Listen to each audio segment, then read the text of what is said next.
কি করো? কার্টুন দেখি। কটা বাজে? বেশি রাত 11টা 12টা। 12টা বাজতে চায়। বয়স কত তোমার?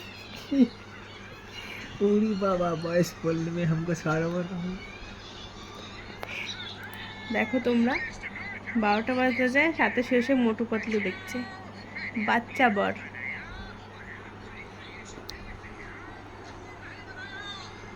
এরকম বরই সবার দরকার, বাচ্চাদের মতন। ওই, হ্যাঁ, অন্য কোনো ভিডিও দেখলে মাথায় কত কিছু টেনশন থাকে, এর জন্য কার্টুন দেখতে হয়। তুমি ছোট কার্টুনে তো এখনো? সব ভুলে যাই। হ্যাঁ, ছোট তোমার বয়সটা কার্টুনে কত আগে দেখতে হয়। বলো। বয়সটা কি হবে সেটা তো বাড়তেই থাকবে। তোমাদের, তোমরা কে কে এখনো এই বয়সে কার্টুন দেখো, মানে 23 থেকে 24 বছর? ঠিক আছে, তোমরা কমেন্ট করে কিন্তু জানাও কার্টুনটা দেখো তোমরা খালি।